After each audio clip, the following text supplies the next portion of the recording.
الحمد لله نحمده ونستعينه ونستغفره ونؤمن به ونتوكل عليه ونعوذ بالله من شرور أنفسنا ومن سيئات أعمالنا من يهده الله فلا مضل له ومن يضلل فلا هادي له ونشهد أن لا إله إلا الله وحده لا شريك له ونشهد أن سيدنا محمدا عبده ورسوله أما بعد فأعوذ بالله من الشيطان الرجيم بسم الله الرحمن الرحيم يا أيها الناس اتقوا ربكم الذي خلقكم من نفس واحدة وخلق منها زوجها وبث منهما رجالا كثيرا ونساء واتقوا الله الذي تساءلون به والأرحام إن الله كان عليكم رقيبا وقال تعالى يا أيها الذين آمنوا اتقوا الله حق تقاته ولا تموتن إلا وأنتم مسلمون وقال تعالى يا أيها الذين آمنوا اتقوا الله وقولوا قولا سديدا يصلح لكم أعمالكم ويغفر لكم ذنوبكم ومن يطع الله ورسوله فقد فاز فوزا عظيما صدق الله العظيم اللهم صل على سيدنا محمد وعلى آل سيدنا محمد وبارك وسلم اللهم صل على سيدنا محمد وعلى آل سيدنا محمد وبارك وسلم اللهم صل على سيدنا محمد وعلى آل سيدنا محمد وبارك وسلم رب اشرح لي صدري ويسر لي أمري واحلل عقدة من لساني يفقهوا قولي محترم بھائیوں، جیسا کہ گزشتہ جمعہ آپ کے سامنے شادی اور ولیمے کے سلسلے میں مختصر گفتگو ہوئی، دعوت کے سلسلے میں اسی طرح شادی سے پہلے جو رسومات ہیں، کارڈ وغیرہ، یہ ساری سلسلے میں آپ کے سامنے ایک مختصر سی گفتگو ہوئی۔ اگر تفصیل میں چلے جائیں تو بہت سارے منکرات ہمارے یہاں پائے جاتے ہیں اور اس کا دور کرنا بے انتہا ضروری ہے۔ تو میرے بھائیوں، شادی ہونے کے بعد آپ کے سامنے ایک نکتہ بیان کروں۔ نبی کریم صلی اللہ علیہ وسلم کے دور میں آپ صلی اللہ علیہ وسلم کسی کا نکاح پڑھواتے، قرآن مجید کی 3 آیتوں کو منتخب فرماتے۔ ایک سورہ نساء کی آیت ہے، ایک سورہ آل عمران کی آیت ہے، ایک سورہ احزاب کی آیتیں ہیں۔ تینوں آیتوں میں جیسا کہ میں نے ابھی پڑھی کہ یا ایھا الناس اتقوا ربکم الذی خلقکم من نفس واحدۃ وخلق منها زوجها وبث منہما رجالا کثیرا ونساء، اے لوگو تم اپنے پروردگار سے ڈرو۔ کون پروردگار؟ خلقکم من نفس واحدہ، جو ایک آدمی سے تم کو پیدا کیا، یعنی حضرت آدم علیہ السلام نے، اور انہی کی ذات سے ان کی بیوی حضرت حوا علیہ السلام کو پیدا فرمایا، اور ان دونوں کی وجہ سے اللہ نے پوری دنیا کے اندر نسل کو پھیلایا۔ وَبَثَّ مِنْهُمَا رِجَالًا كَثِيرًا وَنِسَاءً، مرد اور عورتوں کو ان دو کی وجہ سے اللہ نے پوری دنیا کے اندر پھیلایا۔ وَاتَّقُوا اللَّهَ الَّذِي تَسَاءَلُونَ بِهِ وَالْأَرْحَامَ، تم اس اللہ سے ڈرو جس اللہ کے نام کو رکھ کر تم ایک دوسرے کے حق کا مطالبہ کرتے ہو۔ شوہر اپنی بیوی سے اپنے حق کا مطالبہ کرتا ہے، اپنے حق کا سوال کرتا ہے، بیوی شوہر سے اپنے حق کا سوال کرتی ہے۔ تو جب حق کا مطالبہ کرتے ہیں تو اس اللہ سے ڈرو۔ اور ایک بات یاد رکھو، ایک دوسرے کی حق کی کمی کوتاہی میں یہ نہ سمجھو کہ میاں بیوی پرسنل میں لڑ رہے ہیں، شوہر ظالم ہے بیوی مظلوم ہے، یا بیوی ظالمہ ہے شوہر مظلوم ہے، اور اپنے ظلم کا کسی کو پتہ نہیں ہے، یہ مت سمجھو ان اللہ کان علیکم رقیبا، اللہ تعالیٰ تمہارے اوپر نگران ہے کہ کون حق کے لیے، سچائی کے لیے لڑ رہا ہے، کون ظلم کر رہا ہے، کون ظلم نہیں کر رہا ہے، یہ اللہ تبارک و تعالیٰ کو خوب معلوم ہے۔ ایک آیت ہوئی۔ دوسری آیت یا ایھا الذین آمنوا اتقوا اللہ حق تقاتہ ولا تموتن الا وانتم مسلمون، اے ایمان والو تم اللہ سے ڈرو جس طرح اللہ سے ڈرنے کا حق ہے، تمہاری موت مسلمان ہونے کی حالت میں آئے۔ یعنی جتنے احکامات اللہ نے دیے ہیں ان سارے احکامات کو قبول کر کے عمل کرنا، اسے مسلمان کہتے ہیں۔ تو تمہاری موت ایسی حالت میں آئے کہ تم مسلمان رہے، یہ دوسری آیت ہے۔ تیسری آیت یہ ہے کہ یا ایھا الذین آمنوا اتقوا اللہ وقولوا قولا سدیدا، اے ایمان والو تم اللہ سے ڈرو، سیدھی بات کہو، وقولوا قولا سدیدا۔ تو اللہ تبارک و تعالیٰ کیا کریں گے؟ یصلح لکم اعمالکم ویغفر لکم ذنوبکم، تمہارے کاموں کی اصلاح کر دیں گے، تمہارے اعمال کی اصلاح کر دیں گے، تمہارے اندر جو بگاڑ ہے اس کو ختم کر دیں گے، اور تمہارے گناہوں کو معاف فرما دیں گے۔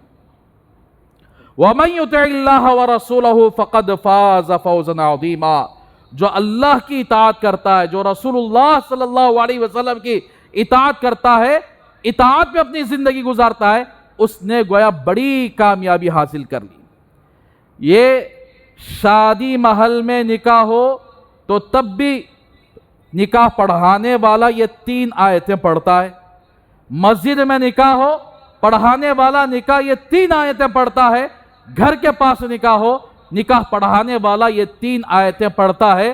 رسول اللہ صلی اللہ علیہ وسلم کے زمانے میں آپ جب کسی کا نکاح پڑھواتے، پڑھانے سے پہلے کچھ نصیحت کر دیا کرتے تھے، لیکن آج ایسا رواج بنا لیا گیا کہ شادی محلوں کے اندر بھی، مسجدوں کے اندر بھی کسی کا نکاح ہو، نکاح کے وقت کس مقصد کے لیے نکاح کیا جاتا ہے، نکاح کرنے کے بعد شوہر اور بیوی کے کیا حقوق ہیں، بیوی اور شوہر کے کیا حقوق ہیں، یہ کہیں بیان سننے کو نہیں ملتا۔ خالی یہ 3 آیتیں پڑھا لے، عورتوں کے سامنے بیٹھ کر نکاح پڑھے تو بھی خاموش، امام صاحب، مولوی صاحب، قاضی صاحب انکھیاں موچھلے کو ان کو نظر بھی نہیں آتا، خالی ان کا مقصد نکاح پڑھانا، فرار ہو جانا۔ ایک لفظ نکاح کس طرح کیا جاتا ہے یہ معمول ختم ہو چکا ہے۔ اب تینوں آیتوں کے اندر آپ دیکھیے، تینوں آیتوں کے اندر اللہ کے رسول صلی اللہ علیہ وسلم نے خطبہ نکاح کے سلسلے میں یہ 3 آیتیں پڑھ کر آپ صلی اللہ علیہ وسلم ایجاب و قبول کروایا کرتے تھے، اور تینوں آیتوں کے اندر اللہ تبارک و تعالیٰ یہی فرما، اللہ سے ڈرو، اللہ سے ڈرو، نکاح کر رہے ہیں اللہ سے ڈرو، میاں بیوی آپس میں اللہ سے ڈر کر زندگی گزارو، یہ تینوں آیتوں کے اندر یہی فرمایا گیا۔ میرے بھائیو، یہاں صرف اتنا معلوم ہے، لوگ نئے سو رواجوں کو پکڑ لیتی، وہ دفتر آتا دیکھو، دفتر میں بعض جگہ نکاح کے بعد سائن کرواتی، بعض جگہ نکاح سے پہلے سائن کروا لیتی، یہ ایسی چیزوں کو کیا کرتے سو، اصل مقصد کو چھوڑا دے۔ بھئی ہمارے یہاں تو نکاح کے بعد سائن کراتے نا، تمہیں کہ نکاح سے پہلے سائن کرا لے۔ اور ایجاب قبول کے سلسلے میں بہت سارے رواجاں پھیل گئے، بہت سارے پرانے لوگ کیا کرتے بولے تو 3 مرتبہ پوچھتی نوشوں کو، میں نے فلاں کے ساتھ اتنا مہر کے عوض میں یہ گواہوں کے سامنے تمہارا نکاح پڑھا دیا، تمہارا جوڑا باندھ دیا، کیا تم نے قبول کر لیا؟ انہیں نوشو بولتا الحمدللہ میں نے قبول کر لیا، پھر دوسری مرتبہ ریپیٹ، پھر تیسری مرتبہ ریپیٹ۔ اب یہ ایسے رواج ہیں، اگر کوئی عالم 1 مرتبہ ایجاب و قبول کرا لیا تو اب اس عالم کو سمجھتے ہیں کہ جی اور 1 مرتبہ کراؤ، ہمیں 3 مرتبہ سنیں ان سے، حالانکہ نہ ان کو نکاح کے ایجاب و قبول کے سلسلے میں مسئلہ معلوم ہے۔ 3 مرتبہ ایجاب و قبول کرانے کا کس نے آپ کو حکم دیا ہے؟ اس کا مطلب پہلی مرتبہ ایجاب و قبول کر لیا، ہاں میں نے قبول کر لیا کرو بولا، دوسری مرتبہ نہیں بولا لے تو، یا پہلی مرتبہ جو بولا ہے کیا اس نے سچ بولا یا جھوٹ بولا؟ جھوٹ بولا کیا؟ تو ایک مرتبہ ہی ایجاب و قبول کروایا جاتا ہے، 3 مرتبہ نہیں ہے. اور ایجاب و قبول سے پہلے جو آیتیں پڑھی گئی خطبہ نکاح کے اندر، یہ خطبہ سنت ہے، نہ کہ نکاح کا جز ہے. نکاح کے لیے یہ فرض نہیں ہے. بس بغیر خطبے کے بھی خالی بیٹھ کر میں نے آپ کا نکاح فلاں کے ساتھ ان گواہوں کے سامنے کر دیا، کیا آپ نے قبول کر لیا؟ بولے تو ہو گیا نکاح وہاں کو. تو یہ جو خطبہ پڑھا جاتا ہے اللہ کے رسول صلی اللہ علیہ وسلم نے پڑھا ہے، اس لیے اس خطبے کو پڑھنا سنت قرار دیا گیا. تو میرے بھائیوں، تو اس لیے نکاح جب ہو گیا، اب میاں بیوی، شوہر اپنی بیوی کو لے کر گھر آ جاتا ہے. آ جانے کے بعد دونوں کے حقوق ایک دوسرے پر لازم ہوتے ہیں. کبھی کوئی مسلمان کسی عالم کے پاس آ کر یہ نہیں پوچھا کہ حضرت میرا نکاح ہو گیا ہے، میرے بیوی کے میرے اوپر کیا حق ہیں، کیا امپورٹنٹ چیزیں ہیں میرے اوپر کہ میں اس کا حق ادا کر سکوں. اور بیوی بچی والے بھی کبھی کسی عالم کے پاس جا کر یہ سوال نہیں کیے کہ میری بچی کا نکاح ہے، میرے بچی کا اپنے شوہر پر کیا کیا حق ہے، یہ سوال نہیں. خوبصورتی جیسا کہ 6 ہفتوں سے سنتے آ رہے ہیں آپ لوگ، خالی وہ اوچھ نکاح بن گیا ہمارے یہاں، جبکہ زندگی آگے کی ہے. یہ چند دن کی عیاشی میں رہ کر آگے کی زندگی کو بھول گئے، آگے کے حقوق کو بھول گئے، اور نہ نوشہ والے معلوم کرنے کی کوشش کیے، نہ دلہن والے معلوم کرنے کی کوشش کیے کہ نکاح کے بعد ایک دوسرے پر کیا حقوق لاگو ہوتے. گھر کو بلالے کو جا کو جلوہ ڈال دیں، انہیں اس کے سر پہ چاولا، انہیں اس کے سر پہ چاولا. وہ پتہ نہیں کیسے کیسے رسمہ کر کو برباد ہو گئے ہم لوگ. ایسے گندے رسمہ، جیسا کہ وہ زمانے کے اندر جو اکبر بادشاہ تھا نا، اس کا تعلق غیر مسلموں کے ساتھ تھا، اس نے وہ سارے رسمیں جو آج کر رہا ہے اس کا رسموں کا تعلق اسی سے ہے. جلوہ بھی ڈال دیے، طرح طرح کے وہاں رسمیں. سالی سے بھی انہیں مزاح کرنا شروع کرتا، وہاں سالی سے بھی آ کر کیا ہے ایسے مزاح، انہیں سالی سے مزاح کرا تو سب خوش ہو جاتی، ہنس ڈالتی. اس کی سالی اس کے بھائی سے مزاح کری بولے تو وہاں وہ بھی خوش.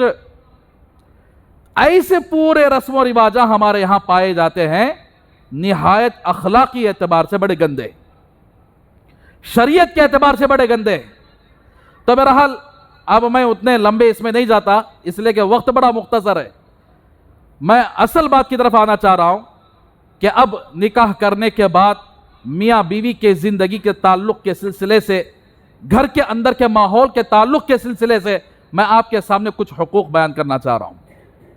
شریعت کے اندر شوہر کا بیوی پر کیا حق ہے، بیوی کا شوہر پر کیا حق ہے، یہ اس سلسلے میں آپ کے سامنے کچھ باتیں بتانا چاہتا ہوں. اگرچہ کہ یہ باتیں آگے جا کر کڑوی ہی نظر آئیں گی، لیکن بات صحیح ہے، حق ہے. چاہے لوگ اسے قبول کر لے، چاہے لوگ اسے ریجیکٹ کر لے، اس سے ہمارا کوئی فرق نہیں پڑتا. قبول کرنے والوں کے لیے 100 سلام ہے، ریجیکٹ کرنے والوں کے لیے ان کی زندگی انہی کے حوالے، کل قیامت کے دن وہی جا کر اللہ کے سامنے جواب دیں گے. تو میرے بھائیو، اللہ تبارک و تعالیٰ نے جب اللہ کے رسول صلی اللہ علیہ وسلم دنیا میں آئے، اس سے پہلے کے حالات زمین پر اتنے گندے تھے، صرف مرد ہی کو انسان تصور کیا جاتا تھا. گھر کے اندر مرد بچہ پیدا ہوا تو اسے انسان تصور کرتے تھے. گھر کے اندر بیکو بچی پیدا ہو جاتی، اسے ایک بھیڑ بکری کی طرح نظر کرتے تھے، اس کو دیکھتے تھے بھیڑ بکری کی طرح.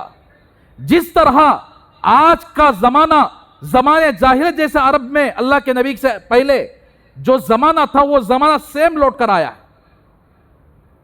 قرآن مجید میں بھی اللہ تبارک و تعالی قرآن مجید میں بھی اس کا تذکرہ فرماتے ہیں کہ جب ان کے یہاں کوئی بچی پیدا ہو جاتی، منہ کالا ہو جاتا تھا، ان لوگوں کا منہ چھوٹا ہو جاتا تھا، اپنی چہرے کو چھپا کر کسی کو نظر آئے بغیر پھرتے تھے، گھر میں بیٹھ جاتے تھے، کسی کے یہاں لڑکی پیدا ہوتی اور لڑکی کا پیدا ہونا، بچی کا پیدا ہونا بڑا منحوس تھا اس زمانے کے اندر، اور جیسے وہ بچی بڑی ہو جاتی تو اب کسی کو نکاح کر کو دے دیے، اور نکاح کر کو دینے کے بعد، میں اس لیے بول رہا ہوں یہ زمانہ آج لوٹ کر آیا ہے، نکاح کر کو دینے کے بعد اس بچی کے ساتھ باندیوں کے جیسا، نوکرانیوں کے جیسا، جانوروں جیسا سلوک کیا جاتا تھا۔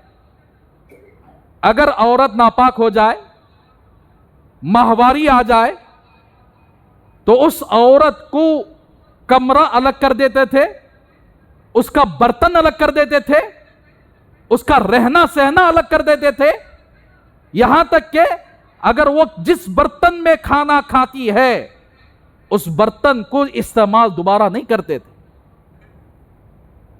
جس کپڑے کو بچھا کر وہ سویا کرتی تھی اس کپڑے کو مرد استعمال نہیں کرتا تھا، اس کو اتنی گندی نگاہ سے دیکھا جاتا تھا گویا جانور سے بھی بدتر اس کو دیکھا جاتا تھا۔ یہاں تک کہ جب شوہر کا انتقال ہو جائے، شوہر کے انتقال ہو جاتے ہی ساتھ ساتھ اس عورت کو بھی جلا دیا جاتا تھا، شوہر کو بھی جلا دیا جاتا، دفن کر دیا جاتا، ساتھ ساتھ اس عورت کو بھی ختم کر دیا جاتا تھا۔ اگر ایسا نہیں رہا اسے باندی بنا کر بیچ دیا جاتا، دوبارہ کوئی اس سے نکاح کرنے کے لیے تیار نہ ہوتا۔ اندازہ لگاؤ کہ عورتوں کی ایسی حالت زمانہ جاہلیت میں عرب لوگوں نے ایسا بنا کے رکھ دی تھی کہ بھیڑ بکریوں سے بھی بدتر ان کو دیکھا جاتا تھا جب پیارے آقا محمد رسول اللہ صلی اللہ علیہ وسلم دنیا میں تشریف لائے۔ تو اللہ کے نبی نے فرمایا کہ ماں کی خدمت کیا کرو، ماں کے خدموں کے نچے جنت ہے، اور بیٹی کے سلسلے میں فرمایا تمہارے یہاں اگر بیٹی پیدا ہو جائے اور وہ اس بیٹی کی اچھی تربیت کرے اور اچھی جگہ نکاح کر کے دے تو کل قیامت میں وہ میرے ساتھ جنت میں داخل ہوگا۔ اسی طرح بہن کے سلسلے میں اللہ کے نبی نے بہت ساری احادیث ارشاد فرمائی۔ پھر بیوی کا آتا ہے مسئلہ، تو بیوی کے سلسلے میں اللہ کے نبی نے فرمایا کہ خیارکم خیارکم لأہلی وانا خیرکم لأہلی، کہ تم اپنی بیویوں کے ساتھ اچھا سلوک کرو، سب سے بہتر وہ آدمی ہے جو اپنے بیوی کے ساتھ اچھا سلوک کرنے والا ہو، اور میں تم میں سب سے زیادہ میں اپنی بیویوں کے ساتھ اچھا سلوک کرنے والا ہوں۔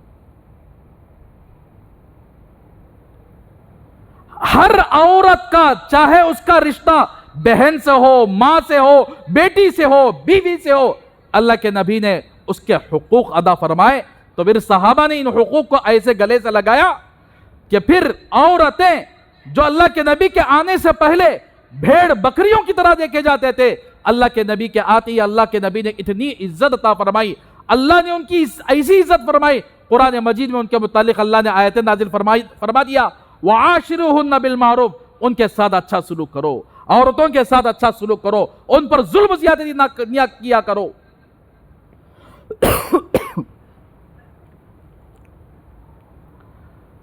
تو اس کے بعد اللہ تبارک و تعالیٰ نے اللہ کے نبی کی شریعت کو پوری دنیا کے اندر پھیلایا۔ کیا عزت اللہ نے عطا فرمائی، کیا عزت اللہ کے رسول صلی اللہ علیہ وسلم نے عورتوں کی عزت عطا فرمائی۔ تو پھر عورتوں کی عزت تو عطا فرما دی، عورتوں کے حقوق بھی اللہ کے نبی نے فرمایا، اور مردوں کے حقوق بھی اللہ کے نبی صلی اللہ علیہ وسلم نے متعین فرمایا۔ لیکن ہے کوئی مسلمان آج ان حقوق کو جان کر، چاہے 40 سال ہو گئے ہوں شادی ہو کے، ابھی تک جانے ہم لوگ کہ بیوی کے کیا حق ہے؟ ہاتھ اٹھا کر بولو میرے بھائی، سچے دل کے ساتھ بولو، کسے معلوم ہے میں نے اپنی شادی کی ہے، میری شادی ہونے کے بعد میرے بیوی کا مجھ پر کیا حق ہے؟ کوئی پتا ہے کسی کو؟ نواسے آ گئے، پوترے آ گئے، بیٹے آ گئے، بیٹیاں آ گئیں، لیکن کبھی کسی نے یہ جاننے کی کوشش نہیں کی کہ میری بیوی پر کیا حق ہے۔ تو میرے بھائیوں، آپ کی بیوی پر، ہماری بیوی پر حق کیا ہے؟ اللہ کے رسول صلی اللہ علیہ وسلم نے فرمایا کہ شوہر کا بیوی پر حق یہ ہے کہ اس کا نکاح ہوتے ہی اس کے کپڑے کا انتظام، اس کے گھر کا انتظام، اس کے رہنے سہنے کا انتظام، اس کے کھانے کا انتظام مرد بانے پر اس کا حق بنتا ہے۔ تو میں بول دی ہمیں سوب کرتے ہی نا حضرت 40 سال سے 50 سال سے 30 سال 20 سال سے، یہ کیا نئی بات ہوئی کیا؟ آگے بول تو سنو، نئی بات آگے آنے والی ہے۔ کھانا پینا، اس کے رہنے کا انتظام اور اس کے لیے ٹھکانہ، اسے رہنے کا انتظام، اس کے پہننے کا انتظام، کپڑا، روٹی، مکان، یہ کس کا حق بنتا ہے؟ مرد کا حق بنتا ہے کہ اپنی بیوی کو عطا کرے۔ جوڑے کے پیسے کی طرف آ جائیں، لڑکی کے ماں باپ بولتے ہیں کہ شادی ہو گئی بولے تو ایک گھر لکھ کو دلا دی ہمیں، اور شادی ہوئی بولے تو ایک گاڑی دلا دی ہمیں۔ شادی کے موقع پر کپڑا جو 50-100 جوڑے دیا جاتا ہے اپنی بچی کو دے دیتے ہیں، 100 جوڑے، 50 جوڑے، 150 جوڑے، بلکہ حق کس کا تھا؟ شوہر کا حق تھا اس کے کپڑے کا انتظام کرنا، شوہر کا حق تھا اس کے گھر کا انتظام کرنا، شوہر کا حق تھا اس کے رزق کا، اس کی روزی روٹی کا انتظام کرنا۔ الٹ گیا نہیں مسئلہ؟ آج اگر سارے لڑکی والے لڑکے والوں کا یہ سارا انتظام کر کو دے رہے۔ دوسری چیز، شادی کرنے کے بعد جب اس بچی کو اپنے گھر لے جایا جاتا ہے، اللہ کے نبی صلی اللہ علیہ وسلم نے ارشاد فرمایا عورتوں پر ہاتھ اٹھایا نہ کرو، مت مارا کرو، عورتوں کو مت مارا کرو، اس لیے کہ عورت بائیں پسلی سے پیدا کی گئی ہے، اور پسلی کیا ہے؟ اس کی خوبصورتی یہی ہے کہ وہ ایسا ہی رہے۔ پسلی ایسا ہوئی تو انسان جیتا؟ ہماری پسلیاں بھائی ایسا راؤنڈ ہیں، ہماری پسلی ایسا ہو گئی، چوکر ہو گئی، انسان جیتا؟ پسلی کی خوبصورتی اور انسان کی زندگی پسلی کے ٹیڑھا ہونے میں ہے۔ تو اللہ کے نبی نے فرمایا کہ اپنی عورتوں پر ظلم نہ کیا کرو۔ ایک عادت آپ کو ناپسند ہوگی تو دوسری عادت ضرور پسند آئے گی۔ آپ اس دوسری عادت کی طرف دیکھتے ہوئے آپ اسے ظلم نہ کرو، اس کے اوپر زیادتی نہ کرو۔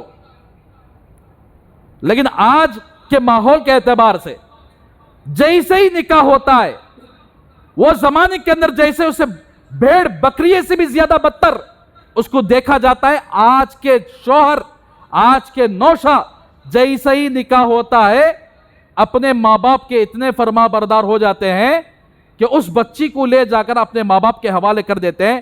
میں تو صرف میں نے قبول کیا، تج بولا سو میں، لیکن یہ بچی تمہاری باندھی اور نوکرانی ہے، تم اسے جیسا چاہے استعمال کرو۔